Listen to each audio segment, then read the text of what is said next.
it goes without saying that Western society in particular is very intellectual. It's very easy for Westerners to just live in their heads in a world of facts about reality. And in doing so, it's easy to overlook reality itself in some ways, in a certain sense. And often I'll encounter someone that is under the conviction that, if you're talking about certain spiritual, metaphysical things and you haven't read particular text, they'll have the conviction that you have greatly misstepped or made a mistake in not reading particular text. Or maybe they'll assume that anything that you say must have come from you reading something or hearing it from someone else. Because I can see most people live in this world of facts. And so they perceive that that's how others must be living, that the things that they're speaking on must have come from books or other people with their own facts. And whenever I say I've never read the Vedas, people act as if that's some kind of flaw on my part, that it is either a lie or it disqualifies anything that I have to say about spirituality. But this is just I don't want to say a flaw in thinking, but in picking up this habit of thinking this is how it must be, you're greatly overlooking something very profound. What I'm getting at is you don't really need to read any particular scriptures, at least not in order to recognize what the Vedas are ultimately pointing to.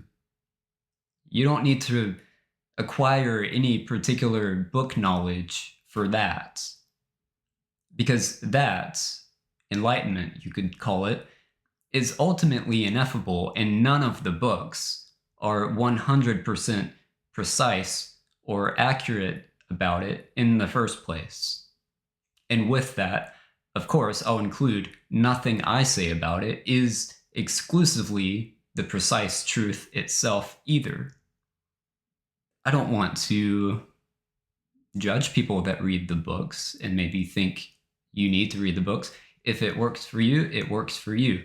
But it just so happens that I haven't read the Vedas. I've only come across little quotes here and there. And I'll often have people say that what I'm talking about is written in the Vedas, and it doesn't surprise me. Let's take this analogy, for example.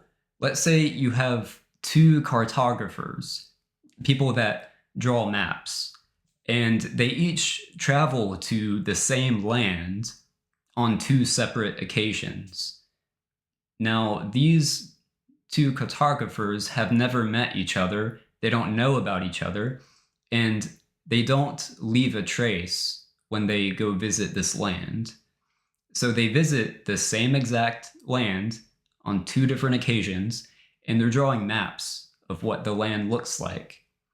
Now, if someone comes along after the fact and looks at one of these maps and sees, yes, this land must be like such and such, and then they come across the other map after the fact, this kind of thinking that I was alluding to earlier, that this is the type of person that will see the second map and say, you copied this from this other guy. This is just a ripoff of his map. No, there are going to be similarities between the maps because there is a there. They visited the same place. So what I'm speaking of, I guess, is going to have a lot of similarities with texts like the Vedas, but that's not because I got it from the Vedas. There's just a there. And it's important to note, I'm not even expecting or wanting or needing anyone to believe my words.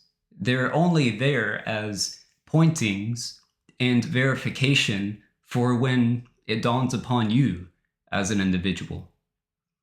So you don't need to put too much credence in the words themselves as being the truth exclusively. Just take them as signs that are pointing. And if you go where the signs are pointing and you verify that it is how the words said it would be, or the map shows that the land would look, that verification is just additional. It's not something that you need to focus on exclusively. Because what enlightenment really, truly, fully is can't be captured with words or any particular concepts. So try not to get boxed into this way of thinking that you need to read all of the spiritual texts. Many people will argue up and down that there's absolutely no way that you could recognize enlightenment if you haven't read certain texts. Those are all just words that other humans came up with. They're just particular ways of expressing the ineffable. And you don't need them. They can be helpful, but you don't need them.